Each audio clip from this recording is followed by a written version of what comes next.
David, always a pleasure to see you, my friend. Long time. Hey, let's start with the basics. David, what does this mean? It's obviously good news, but what does it mean for the UK car industry? A hugely important vote of confidence, as we hear there in the Sunderland plant. Some 6,000 workers there, as you mentioned, many more thousands in the supply chain. And it really kind of safeguards the plant in the short to medium term. Nissan had said previously it would make electric vehicles, but hadn't said which ones. So we now know what they will be. And what's good is that the Qashqai and the Duke are both really good selling cars. Qashqai is regularly in the top 10. I think last year Sunderland made some 150,000 of them. So it really is important for that plant. And also in terms of further battery production as well. Yeah, we're talking of that, because I was going to say to you, David, it's all good making electric vehicles, but it all hinges, doesn't it, on the availability of those batteries. Absolutely right. And the UK has been lagging behind really badly on that. Really interesting report earlier this week from the House of Commons Business Select Committee, which really slammed government policy in this area, saying we're not doing enough and we need to catch up. Interesting that later today the government is unveiling its battery strategy. So it's going to be doing more to try and attract this sort of battery investment.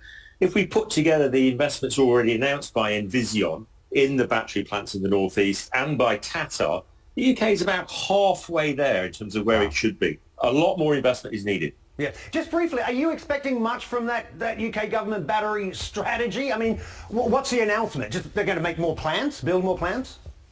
I think there's going to actually be a strategy for the first time, and there's going to be some money up front in terms of actually trying to attract foreign investors. I mean, so far the government hasn't been involved enough in the discussion between car makers and battery makers to try and get them investing in the UK. That's what they need to start doing.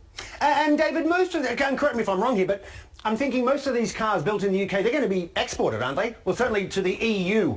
And what does that mean about the tariffs then?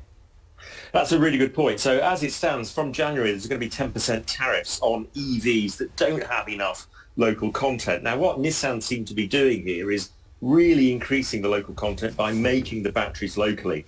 The UK can go further on that by making the components that go into the batteries locally. That's what we need in the UK, a supply chain to make the components, increase the amount of local content, and therefore avoid tariffs when cars are exported to the European Union. And David, just briefly, let me end on this. What kind of sweeteners do you think Nissan received from the government? There's going to be a big pile of cash involved somewhere. Yeah. It may not be upfront cash. It may be loan guarantees, but you can bet your bottom dollar there's a lot of government money involved as well.